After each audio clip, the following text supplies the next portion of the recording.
Hi, folks. Welcome to the Entrefluential Life podcast. I'm your host, John Tanner. And I am your co-host, Sebastian Tanner.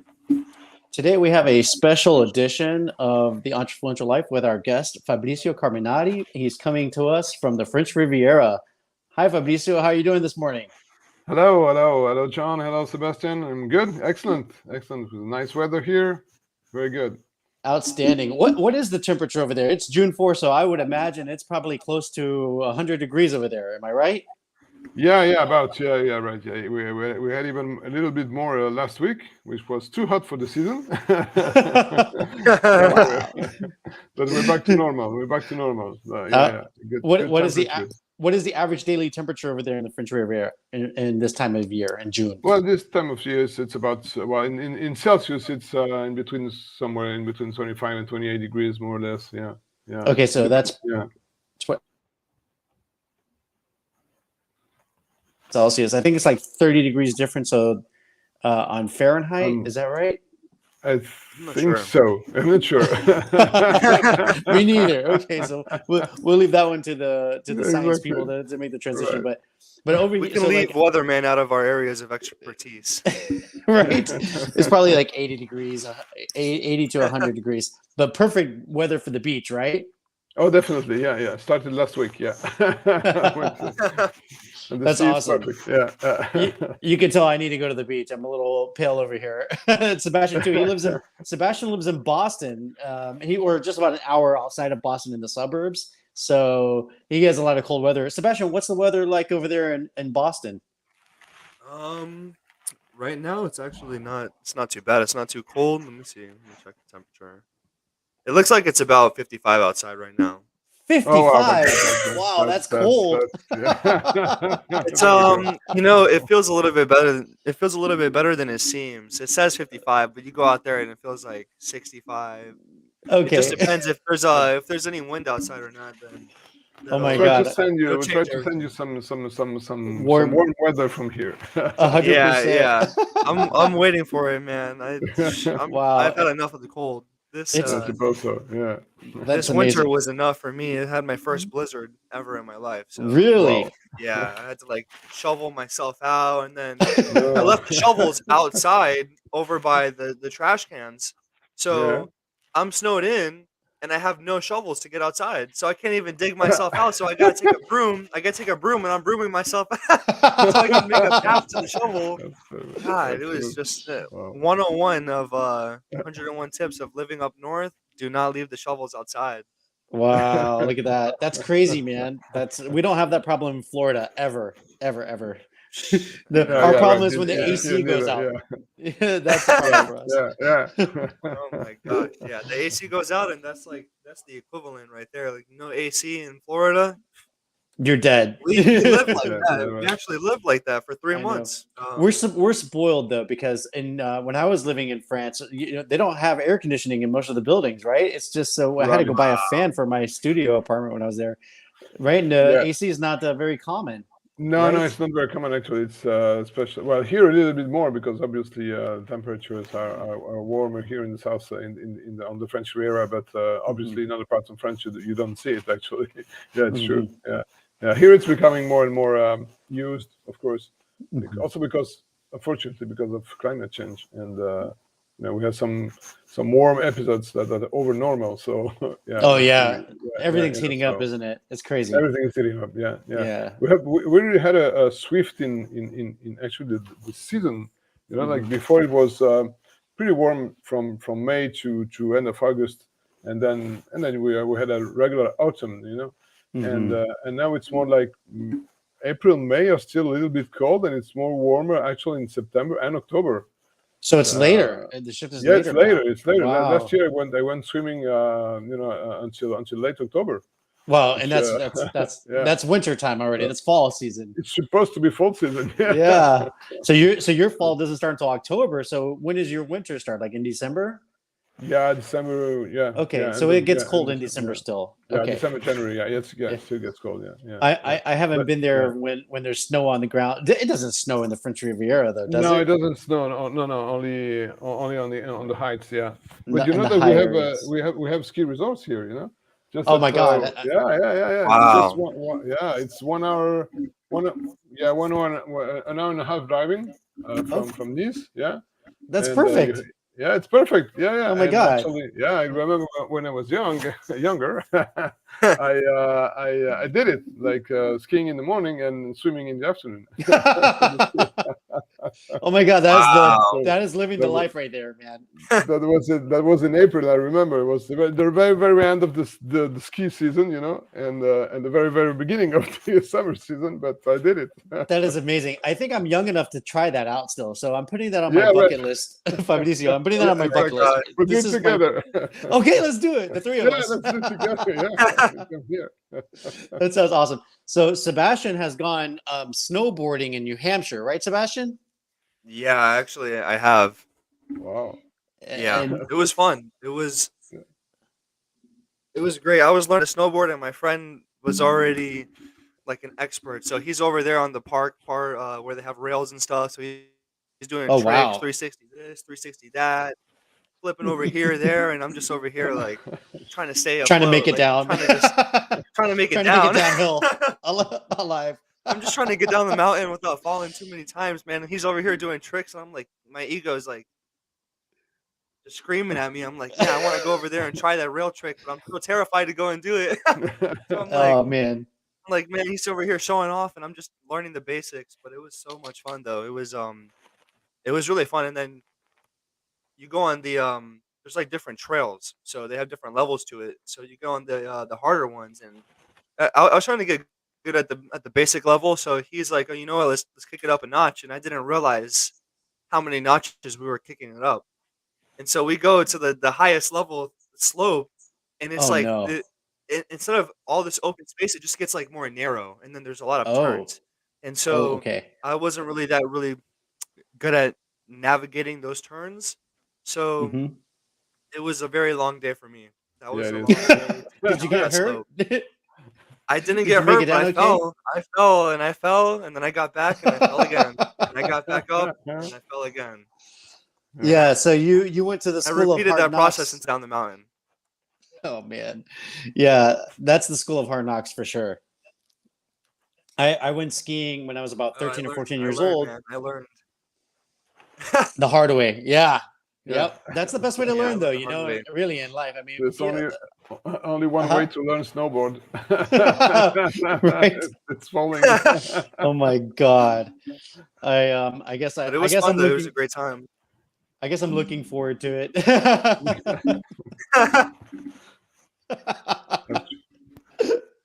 All right, so we brought you on today, Mr. Fabricio, because you have a great experience over there as a real estate broker in France, and I think the real estate people that listen to this here in America are going to be blown away by hearing a different perspective, how things are done over there in the French Riviera, and we're looking so forward to you sharing your wisdom and your expertise. And this is not only for people who work in real estate here, but we appeal to people who are aspiring entrepreneurs. So anybody who's getting started in the business or looking to perfect their entrepreneurship business, their journey, we like to share information from people who have been there and done that and can give them words of wisdom. So we've picked out some questions that we have for our interviewees, and Sebastian is going to start off with our first question today. All right. Yes. All right. So our first question for today is, what does your morning routine look like? Oh wow! Excellent. That's a good first. See, the question have not been prepared. Yeah, everybody can see it. My morning routine is I have first thing is I have a little a notebook in which every morning I have this. It's divided in three parts. The first part is my recognition of what has been worked well, what has worked well the day before. Okay. The second part is the goals for the day, and the third part is an empty part, which I feel at the end of the day which is what can I do better tomorrow? Oh, that's fantastic. So that's my morning routine, right? Yeah. Outstanding. And, So you're looking at where your plans are, what you accomplished at the end of the day, where you're going, and what you accomplished at the end of the day. exactly. And always remember the main objective. And the main objective for the Yeah. day, right? Your mission to Yeah. accomplish. That's Yeah. awesome. Yeah. How many goals do great. you generally put down to complete in one day? Oh, too much. Too many goals. Yeah. That's Oh my my that's God. my default. I always write down like 20 things, and so now I'm learning to write less things. To write less goals, because otherwise at the end of the day you feel depressed because you didn't fill them up. I feel your pain. Oh my God, that's you speaking my language. I can show you here. No, see, I can show you an example. This is regular day. All the red things there, Wow. So That's a there you go. laundry list. Oh, this one I'm pretty proud actually, because this was all red, all stretched up in the day. So I was pretty happy about that. But it's always too many. That is awesome. So yeah, so that's fantastic. Now, are you consistent? Because consistency is a really big thing, right? Are you Right. consistent with it every single day, or do you miss it sometimes? And if you do miss it sometimes, do you beat yourself up about it, or do you just chalk it off as, hey, this is life and we have to be flexible?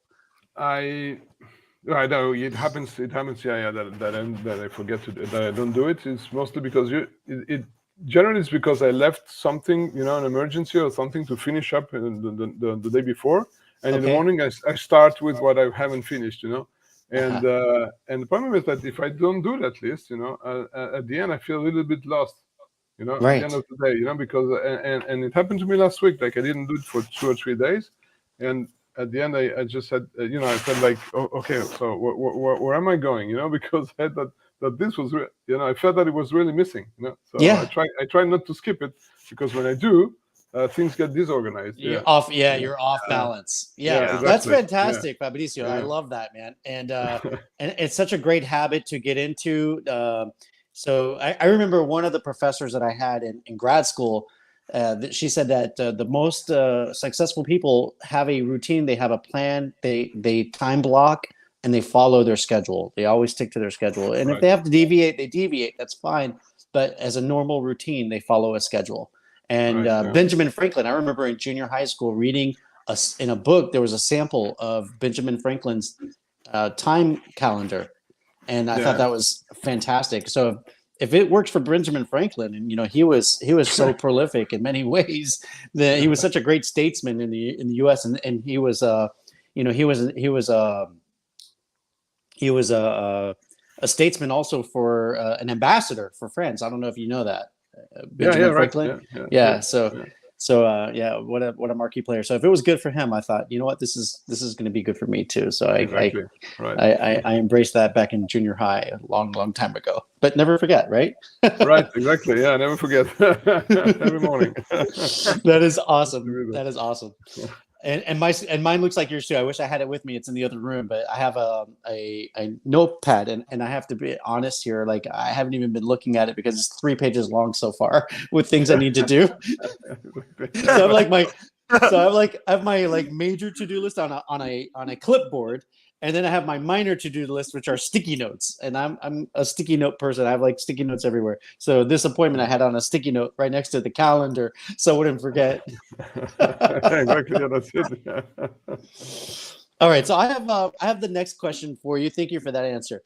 Right. What are three? This is a fun question. What are 3 musicians that you absolutely love to listen to right now this time frame, and why do you love them?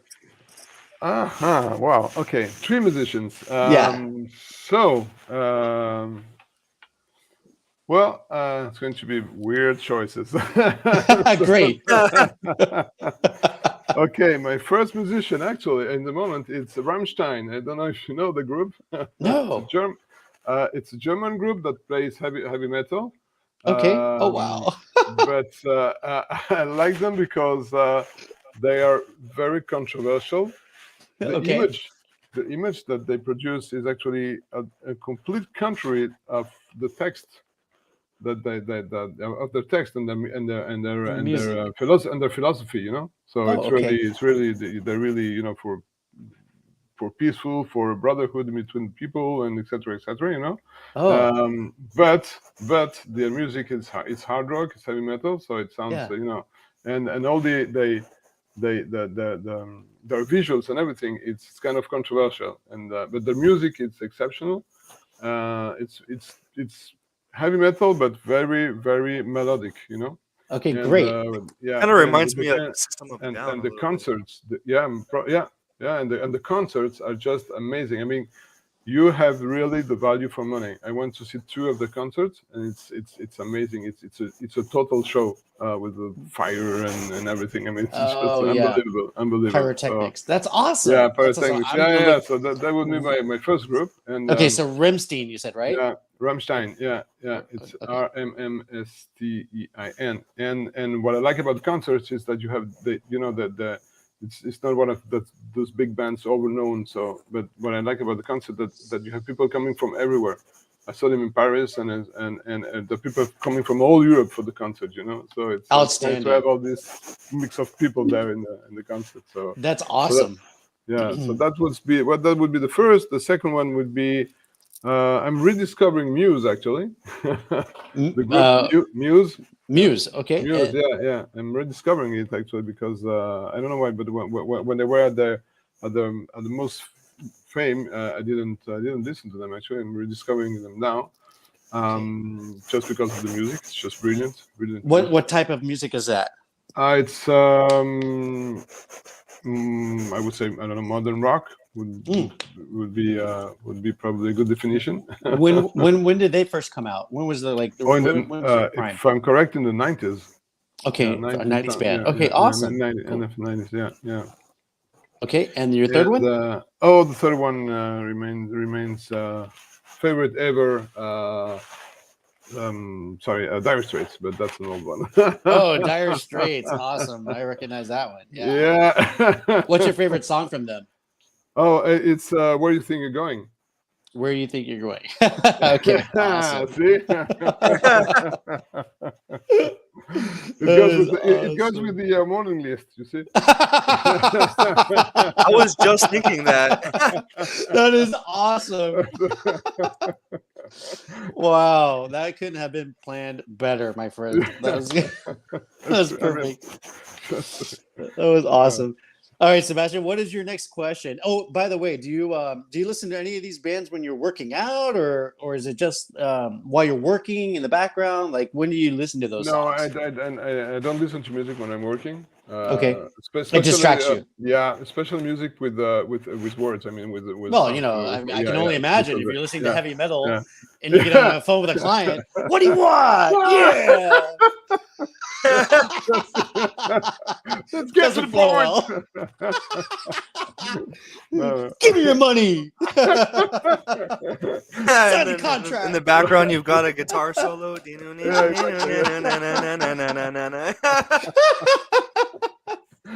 Oh, yes, man. Everything has a time and a place, right? Exactly, and just listen to music either for just for leisure, just otherwise for motivation. But when I'm maybe going to the gym or something. Oh man, I can imagine you listening to that heavy metal in the gym. Yeah, that would be perfect, right?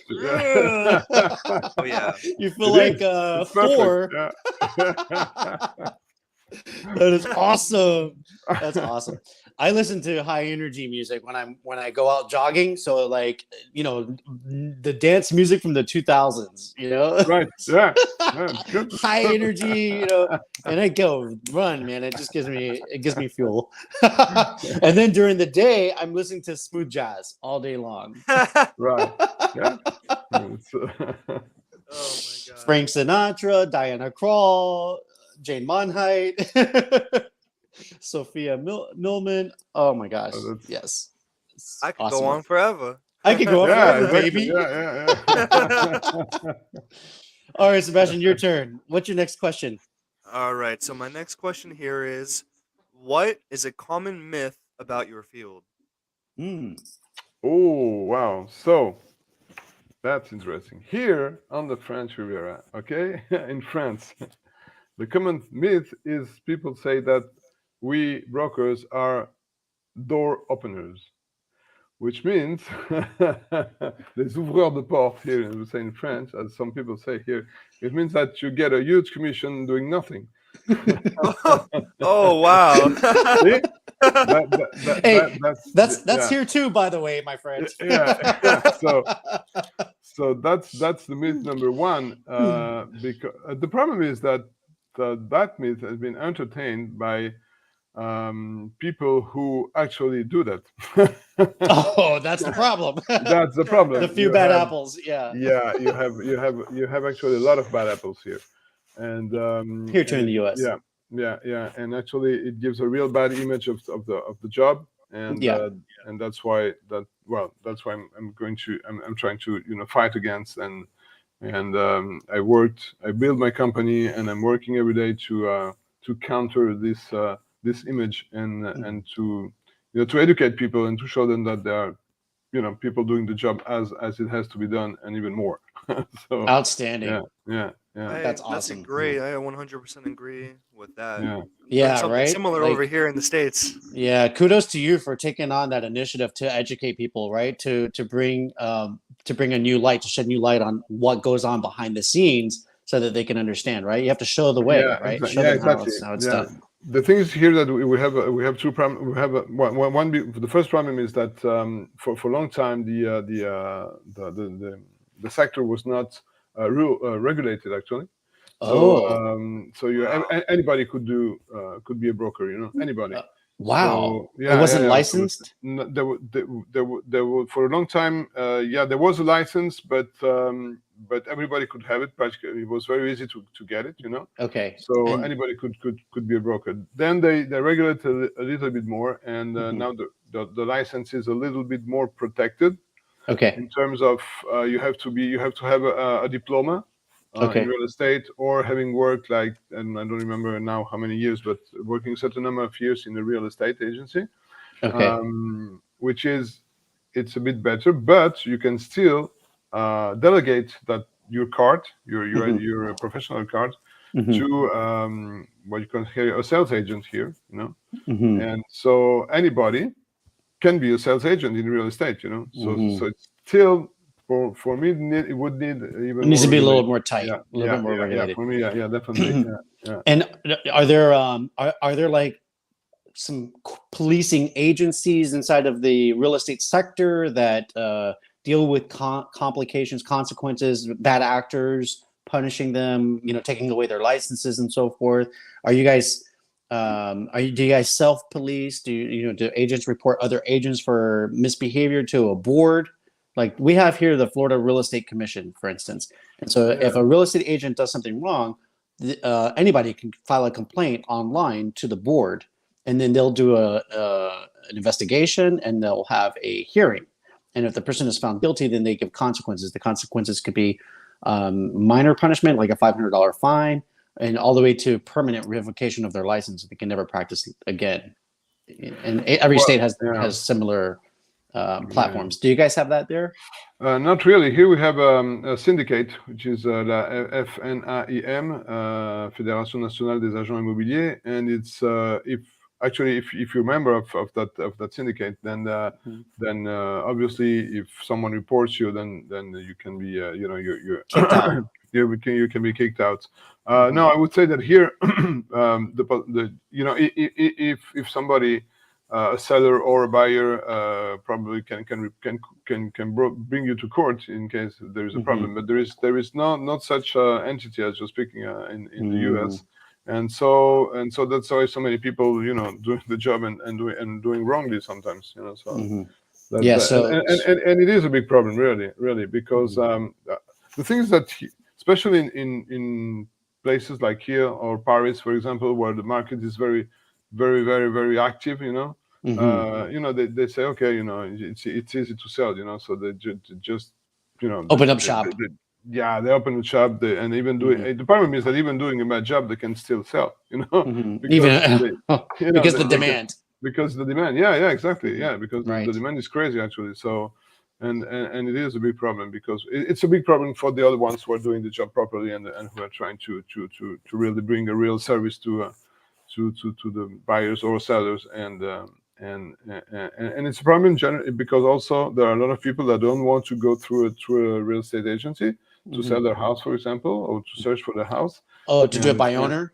Yeah, and so you lose business, obviously, So do you guys have, now that brings up a couple of questions. So do you guys have like a platform like Zillow over there for people who want to sell their house by owner? Yeah. We have a couple of ones. Yeah. Okay, and are they pretty well known? Are they used a lot? Bless you, Sebastian. Yes, they are. Yeah, there is two platforms. One is Le Bon Coin, which is actually at the beginning was a platform where you could sell anything, and then they had a separate real estate division. Yeah, sorry, thanks. And there is also another one is particulier à particulier, which is private to private, let's say.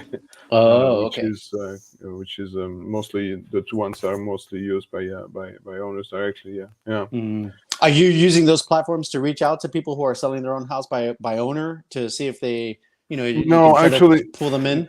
Yeah, not really. A lot of people do, but I prefer other ways. Yeah. So how are you educating people? You said that you want to bring the information out to the public and let them know how things should be done by a professional. And so how do you share that information with prospective clients? Well, the first thing really was how I build my company and the service I'm providing. I've started my company as a property hunter. Okay. So what you would call their buyer's agent, which we don't have here. It's really, it's not very developed here. So this is the first step was to have to take care of the buyer, because nobody takes care of the buyer. The problem is that here you have you have a lot of agencies, and when a buyer looks for a house, actually he has to go through each agency. He has to go through each portal, real estate portal, like Soroger or whatever, and so it's very confusing for a buyer here to search for his house, because he will have a lot of people to contact and a lot of agencies, etc. So I wanted to first solve that problem, and bring that service to the buyers and say, okay, we are here, we will do the job for you, we on your behalf, and we'll look and we will take all the complications and do that part of the job. So that was the first thing. I want you to bring that service where I can help people in finding their houses. So, great solution. Yeah, that was the first one, and we're communicating. We have a very good presence on social media, on social networks. I did a couple of videos on how we work, what's the service we bring, and I'm also doing videos trying to do it monthly, where I explain about the French Riviera. I show places and then tell about the real estate prices and everything, just to bring some knowledge because I'm mainly working with foreign clients, actually, from US, Canada, Northern Europe. So that's part of the message I want to send them. It's to have them discover the French Riviera. I wrote a book also that is free, a free ebook about the French Riviera and the real estate market. So that was the first part, and then now we are actually we started. It's a recent company, so now we are developing a rental hunt, also rental search for people who are looking for renting. So I'm based on the same principles, and we are developing also, of course, sales.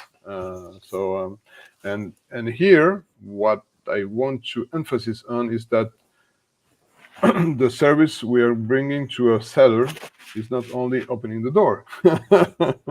And we are including a lot of services in the when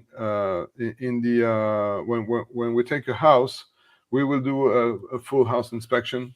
Nice. So that we have all the elements on the house. We have probably I'm sure we have the nicest listings in the whole French Riviera, because I want their clear pictures. I want a real video. I want a drone visit if necessary, a drone view of the house, and I will. And I want all the elements. Maybe it can sound strange to you because it's probably something normal in the U.S. But here, the ads, the listings are very poor. You know, when you see a listing, you have like horrendous pictures sometimes. So you have 3 lines, and that's it. Boom. You know, and Wow. and here we go. I'm surprised to hear that because Yeah. France is such a sophisticated country and it's been around forever. And to see that some of the activities in the real estate sector are kind of behind the times a little bit it's a little sad, but it really comes down to work ethic, right? And so if you have these people that are doing a lousy job just to make a quick buck, then Exactly. you have that, and we have that here too, by the way. But we have a lot of resources, and thank God for technology upping the game for us, because now you can take an iPhone 13 and make fantastic videos and photographs. Yeah, true. Yeah, on site. Yeah, exactly. That's awesome. And it sounds like you guys are like pulling together like your own multiple listing service. Like we have the multiple listing service, and it goes out everywhere across the whole country. And anybody can just go online to Zillow or to Realtor.com and pull the MLS from Miami, from Jacksonville, from Chicago, from LA, and look at all the properties across the United States on one platform. Right? It's so simple. And it seems like you guys are working, and you're doing a big part of it by doing the networking with other brokerage offices to kind of pull all that together. And that seems like the next iteration for real estate over there in France and across Europe, is to have a universal platform where everybody can go in and have access to the information. Of course, the brokers are bringing the listings to the platform, and then the platform is distributing it. Yeah, well, there is a platform like this here on the French Riviera, but it's very limited. Okay. It's mostly limited on the city of Nice, where I'm living actually, and it's they don't have all the agencies there listing the properties. So you still have, and it's not public. It's just private for the agents. For the agents, yeah. And so it's a start, but it's that's great. It's a very shy start actually, and this is something I would like to work on actually, to have to develop a proper listing, that gets all the information from all the agencies. Yeah. Well, that's awesome. Yeah, but there was for a long time actually there was that the people see each other as a competitor and not as a possible allies. Business. Yeah, and not as allies or business partners, and that's the problem. Yeah. And the second problem is that I don't want to be too long, sorry, but no, it's great. But the second problem is that we don't have in France we don't have the level of service that you have in the US in anything. No. I remember, just to tell a little anecdote. Yes, please. I remember when Disney opened the Euro Disney, I remember they opened a shop in Paris, the Disney shop in Paris, and actually at the entrance of the shop there was a guy saying, hello, how are you? Welcome to Disney. What you typically have in America, And he only lasted probably a couple of weeks, and then they took him out because everybody felt aggressed, Oh, wow. Because they're not used to it. They're not used to service. Wow. Really? Wow. The guy just, I remember. I went once and I went back and the guy wasn't there anymore. So I asked, where's the guy? And said, no, we got rid of him. Because people felt aggressed, like, what does he want? He's just saying hello. He's just welcoming you. They're not used to it. So. Oh my gosh. So they don't have that many greeters over there? No, we don't have. No, we don't have at all. No. No we don't greeters. Have greeters. No, we don't. We have no greeters, and it took years and years to have, more service. But it's in France typically we have that administration mindset, which it's also present in private businesses. And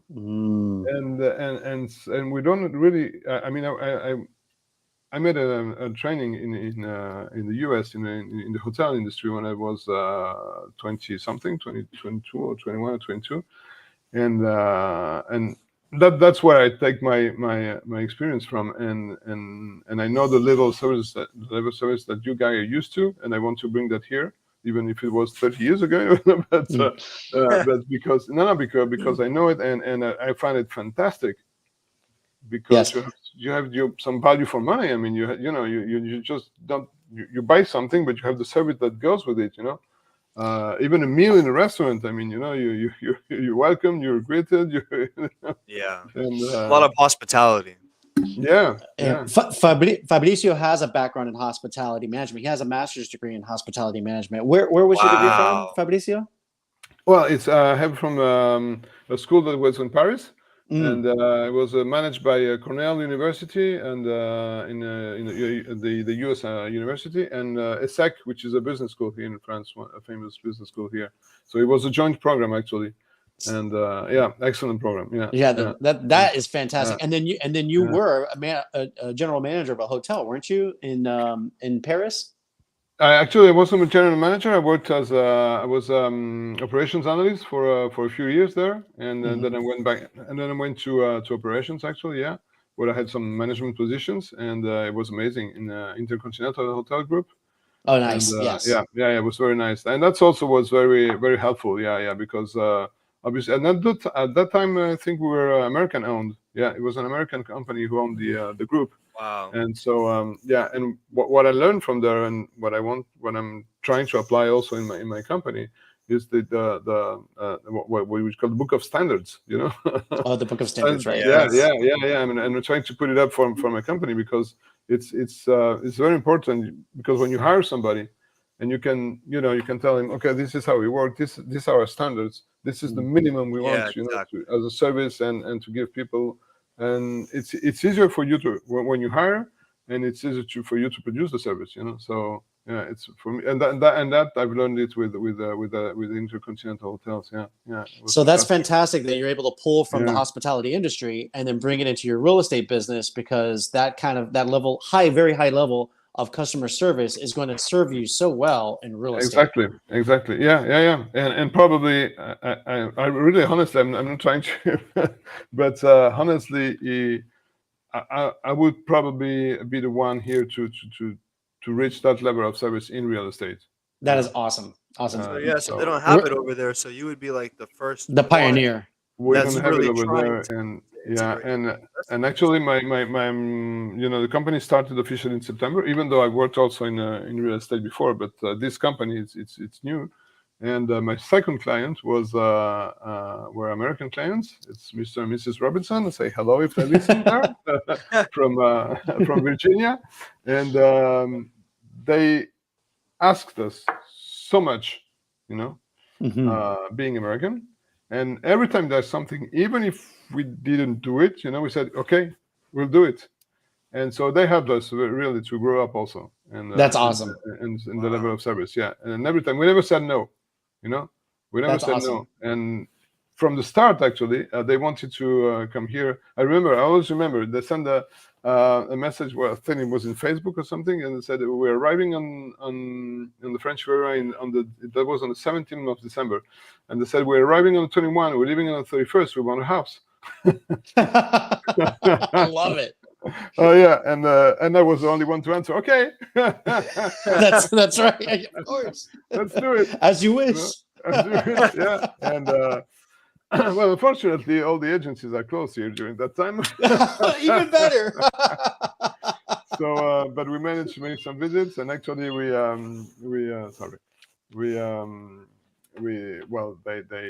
didn't find the house in 10 days. It was a bit short actually. We find it a little after, and they went back to the US, and then we found the house probably 3 or 4 weeks after, and actually they bought it on live video visit.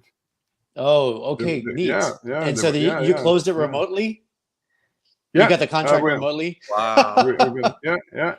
That we're going to actually, yeah, we're going to sign at the end of June, because it was a Nice. long sale, but yeah, so Did they nice. buy an existing property, or was it new construction?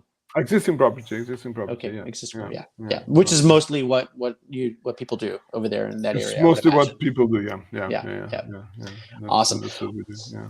So listen, we're gonna go on to the next question, but I Yeah. definitely I want to give our viewers an opportunity to explore what you've said so far, because you dropped some golden nuggets there, and I want people to have access to your book and to your videos. So we're gonna put a Okay. link to your website. If you can share that with us by the end of the session, then I'm gonna put that in the show notes so they can access it on YouTube. Definitely. Yeah. Okay. Thanks. Yeah. Great. Yeah, my pleasure. Yeah. So okay, my next Sebastian, was your question the next one? Am I doing? I'm doing question 10 next, right? Yep. Mm-hmm. Okay.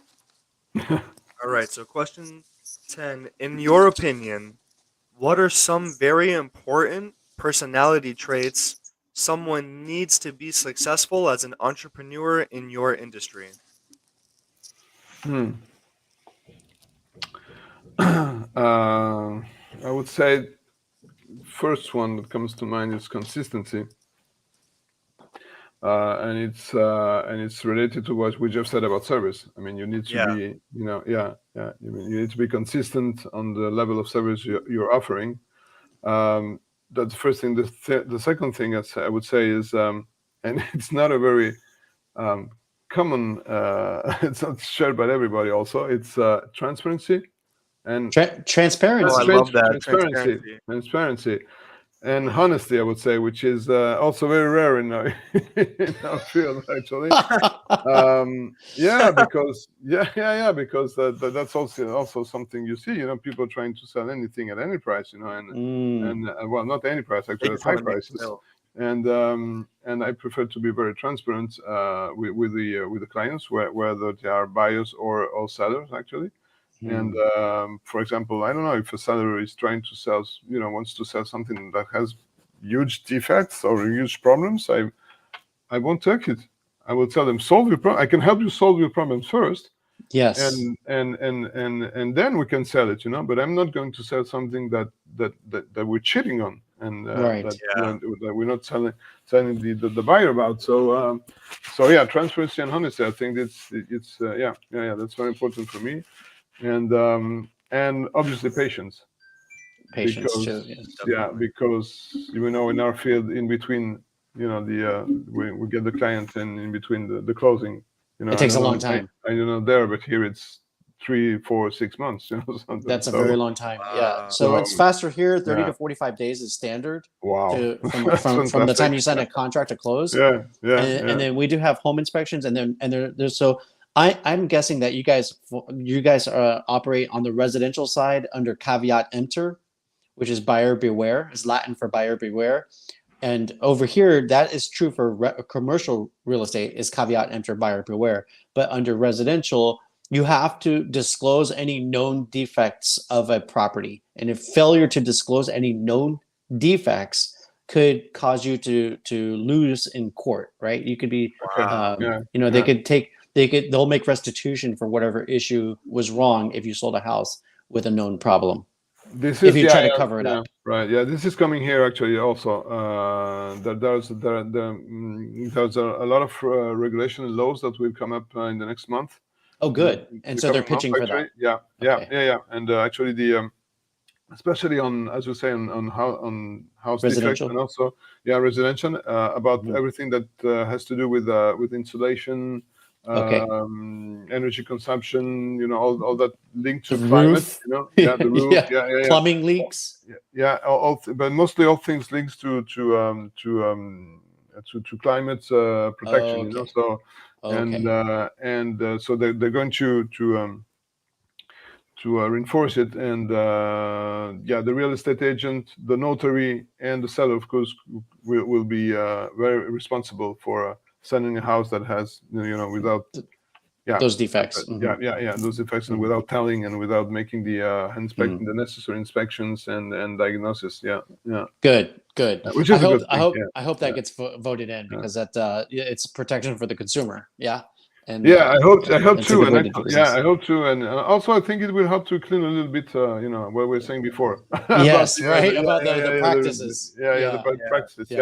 And so we're actually, we're actually taking a step ahead, and we want to implement the total house inspections before the law, actually. And nice. So that's what we're trying to do. That's great. Is that something that's easy to get done over there, the home inspections? No, not at all. It's really something very new, actually. Nobody does it. Here we have some compulsory diagnosis. Diagnostics, of the house, which are about looking at the electricity, so if it's up to standards or not. Okay, so do you have a general contractor that does those types of inspections, or do you have to hire somebody like an electrician to come and look at the electricity, a plumber to come look at the plumbing?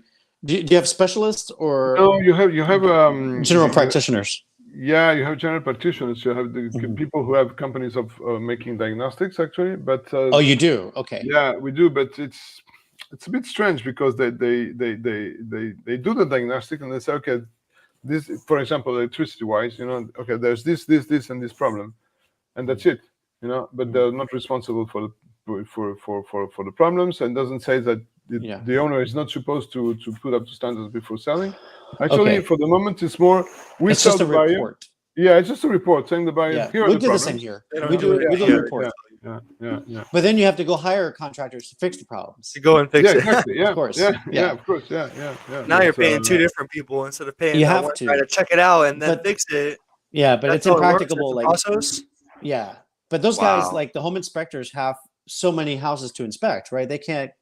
If they Right. stop inspecting properties, they can't start taking on jobs if they're doing both. You know what I mean? So Plus, they're just strictly plus they home. have to be a disinterested third party, because if they're making money on doing the contractual work to fix things, then they could be saying, "Oh, this is broken. We got to fix this too." Yeah, exactly. Yeah, right. Wow. True. Right. Yeah, So that's why you want a disinterested third party to do the inspection report.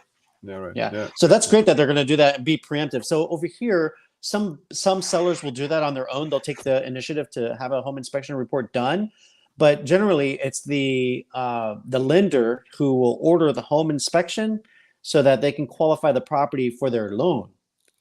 Yeah, right. Okay. That's how it works here. Yeah, right. So the bank will also order an appraisal, and I was a real estate appraiser for 9 years. And so the bank will order the appraisal, and we'll go in there and we'll do similar. We'll look at the property from like an inspector would, but not as detailed as a home inspector. And sometimes we look at the inspection report from the home inspector too, but we're looking at property valuation. So we do a walkthrough and we measure the property. When I was appraising, we would measure the entire property, and we would take photographs of every room. If anything looked awkward, we would take photographs of it so we could report it to the bank. Like if, for instance, if you have a sagging roof because you have a roof leak, we're taking photographs of that and we're putting it into our appraisal report. And then we're making a deduction because your property is now less valuable than the comparables that sold in the immediate area, right? So we make a deduction on the report and we say, okay, this house, if it was in perfect condition, would be worth $300,000. But because you have a sagging roof leak, you need a roof replacement. That's $15,000. Now your house is worth $285,000, and that's how we come up with our value for the property. Right. Wow. Yeah. So the bank looks at the home inspection. They look at the appraisal report. So they're getting information, even though they're in another place. Like they might be in Chicago, for instance, and the house is here in Florida. They're looking at the reports from the inspector and the appraiser to make a decision. Hey, should we loan this money or not on this property? And in a case like the roof, for instance, the title company will hold an escrow account for the repairs of the roof after the property closes. Like if they go ahead and give it a clearance to close, they'll take $15,000 of the purchase money. If this, let's just say that $15,000 is being spent by the seller is going to contribute $15,000 for repairs. They'll put it into an escrow account until that work is done, and they'll issue the check to the builder, the roofing builder. So does that work? Does it work similar to over there? Have you seen that? No, not at all. That's actually what we're aiming for. Perfect. I mean, personally, with our company, we'd like to have. We're talking about those house inspections. Yes. Because we want to have that. Even if it's not asked actually, but but for the bank, the bank doesn't ask for that. The bank just collateral. It's just collateral. It just asks for the price house, and that's it. Wow, very different standards over there. Right? No, actually, here the diagnoses that are done, which are for me, I think that are quite light. Actually, it's just for the buyer or the seller. For the buyer to know that, for the buyer or the seller, but that's it. But not for the bank. Actually, no. There's no interference in between the house and the bank. I mean, the state of the house and the bank. Wow.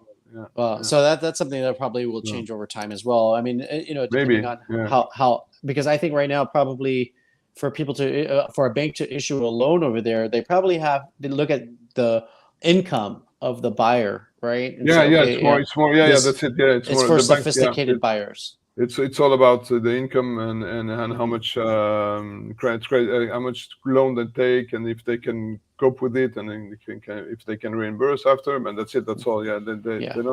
They don't really care about the house, the property itself. That's they the figure problem. If the buyer's making enough money, he can fix it himself or she. Exactly. Yeah. Right. Yeah. Yeah. So the standards are, I think the standards are tougher over there to get a loan for a property than they would be here in the United States. Yes, they are. True. Yeah. Yeah. Because especially you cannot. There are some fixed. You cannot go over. I think it's 30% of Your indebtedness. income. You know, Oh yeah, of your 30%. income, for example. Yeah. Including other loans. You know, All your your car other debt. loan or Complete. Oh wow. Wow. So complete. that's So it's so we can go all the way up to almost 50% on some loan products. They'll go all the way up to 50% of your income, total debt. right. Yeah. Yeah, 28, 35 is the standard. So 28% of your total debt could be the house, and then 35% total debt of all your bills. Oh, Over okay. here is the Well, standard. which is more. Wow. Which Yeah, is more but flexible.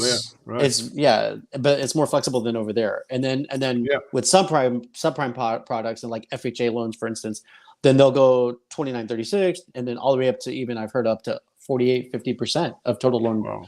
of total debt, which is that's great for somebody who wants to get into a property and has a lot of bills, but it's not so great. I mean, it's a higher risk, right? But Yeah, if they exactly. Yeah, of course. 50% of your income goes to your housing and your total debts, they still look at that as feasible here in the United States, which makes the risk a little bit higher, right? Yeah, exactly. Yeah. That's what's here. The level is lower because they wanted to reduce risk. Yeah. Yeah, Right, which is smart. That's fiscal conservative, fiscally conservative Right. policy.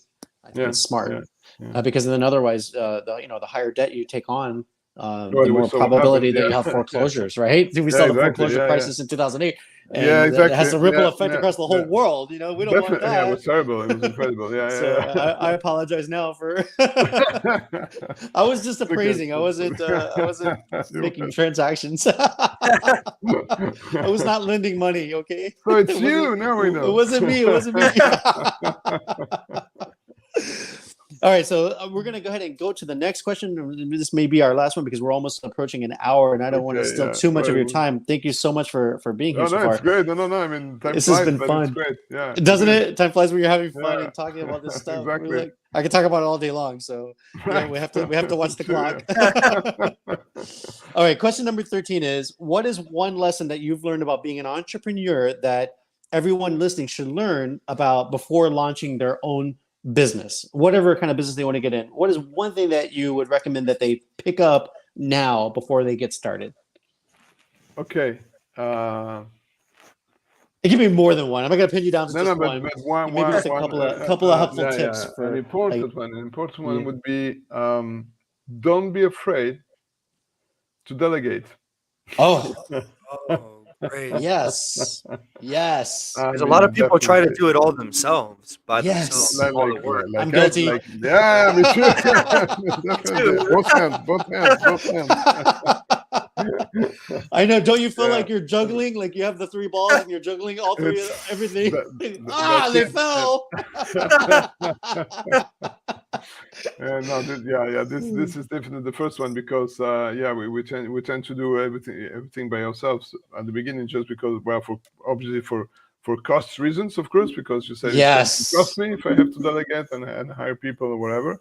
And the second, maybe if you're like me, it's because you want to control everything, and also because you're stupid enough to think, and because I'm you think you can do it better, right? Yeah, exactly. That's the third thing. You think you can do it better than anyone, So, But as one of my former bosses used to say, there is no trust without control, and that's enough to be able to delegate, Right. There's no trust without control, but that's all you have to do. It's control.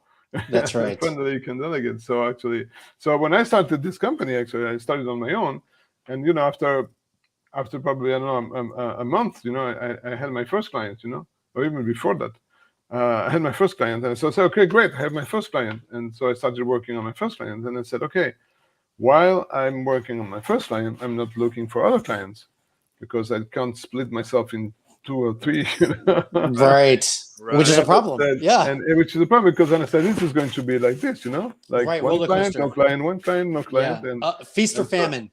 Exactly. And so and that's when I decided, okay, I have to delegate. So I the first thing, luckily I had a friend who was who did a training in this field, and he was looking for a job. So I said, "What are you doing?" He said, "Well, I'm building my company." I said, "Oh, what are you doing?" "I'm doing a training in real estate." "Hey, come over." Perfect. And then I took two trainees. They're doing the they work 2 days in schools and 3 days with the company. Oh, that's fantastic. Yeah, Was that a that's placement fantastic. that was from the school? Do they offer that Yeah, type from the of school actually. internship? Yeah, exactly. Yeah, actually they do that internship Oh, for that's that's brilliant. great, for 2 years, and they Wow. because they're passing their diploma in real estate, and so Wow. they do it for 2 years, and we had especially because of COVID actually we had the aids from the state that were phenomenal. So actually, basically, Wow. first year is free. That's amazing. Yeah. I want that. You want that? Come here. I need an army. Give me your Exactly. students. That's it. Can we bring them from France? Well, we can merge. Let's do the and have internship. them. Put me in contact with your people. Put your people to talk to my people. Let's make this happen. We're gonna delegate right now. You're gonna delegate. And so have everyone take one of every class and take notes from everything. Only do 1 year, then drop out. You got it for free. That's it. No. We don't want them to drop out. We want them to they're going to become permanent employees, man. We're going to build up this company. Yeah, I would love that. I would love that too. They're going to have a French flag in one hand and an American flag in the other. Well, that would be fantastic. Red, white, and blue, baby. Exactly. Well, it takes some time of course of training them, but it's worth it. It's worth it. Yeah. I have. Actually, one of them is now in the States because he wants to work in the States later on. So he went there for start his green card process. Process. Yeah. So he's there. And I have a friend who does immigration law, by the way. So. Oh wow, great! Oh, excellent. Give me the name. They were working on an EB2 NIW visa for a pilot right now that I know of. I helped them do a little bit of contract drafting on that one. And that's a process. And so like people coming in with a specialized skill, if there's not enough people here in the United States that can fill that seat, then the immigration department will look at them more favorably without having to have a job already. They can come in without the job. It's a waiver. Oh, right. Okay. Yeah. Wow. So as long as they can demonstrate that they have a useful skill that they can bring over, it's good. Yeah. So that's awesome, man. I love that. I think that's fantastic. What state did your friend go to, by the way? Are they coming to Florida? Because we're over here. No, he's in California actually. Yeah, I told him. California's expensive. Tell him to come to Florida. I got a job for him over here. I told him it's too bad you can't see my friend there. Yeah, that's right. That's right. I'm not going to California. I'm sorry. And I was only to visit. Right. No, I was quoting him because he's an example, a very good example. He learned very fast, and now he's already giving back all what he's learned, and he's really being active for the company, and then I can see his skills growing up, and I hope he will stay a couple of years after because he was definitely good person, good guy. Yeah. That's awesome. I think that's one of the benefits of being an entrepreneur is that we get to take people under our wing and grow them as well. And that's such a reward, It's beautiful. Yeah. Right. We have our freedom, the ability to create something on our own. Yeah. And then the freedom to work when we want to work, which is all the time. Right. Truth be told. Right. But then we get to mold people and we get to see them grow, and it makes us feel good, to see that growth as well, which is one of the benefits I love about being an entrepreneur. Mr. Fabricio, thank you so much for taking your time this morning or in the afternoon over there to join us. This has been such a fun episode, and we're going to bring you back on in the future because I want for us to talk about our future project that we're talking about with the vacation rentals, so we didn't even touch on that yet, but Fabricio and I are talking about, we're working on a project together to open up a chain of hotels, like Airbnb type properties, vacation resorts in Europe. So France, Italy, Spain, and Portugal. And so we're hoping to bring that to life. We're going to bring some investors on board, but we're not ready to pitch that yet. But we'll talk about our project in the future. So yeah, whenever it is ready, I have just thought I'd no put a plug. problem testing out the locations every single summer. Yeah, of course, Sebastian. Yes. Sign me up. That's a good point. So are we, by the way. Yeah. We're going to be there doing a test run as well. C'est magnifique. That's perfect. Oh, my friend, that's awesome. So listen, I need you to send me a link to your. If you could just email me the link to the website, I'm going to share that information as well as a link to to download that amazing book that you wrote. Actually, we'll send you. I have a link tree with all link tree. Yes. Yeah, link tree. So you have everything there. So yeah, that's perfect. Outstanding. Yeah. So thank you so much, my friend, and wish you a fantastic afternoon. Thank you. It was great. Thank you. My pleasure. Thanks. All right, you too. Bye. Right. Ciao. Ciao. Au revoir. Au revoir. Bonne journée. Merci. In America, we say, see you later. See you later. À bientôt. All right. Bye. Thank you for joining us, guys. And for my Entrefluents out there, go out there and amplify your message. We'll see you on Tuesday night with the next episode of the Entrefluential Life. Thanks. Bye-bye. That was great. Bye.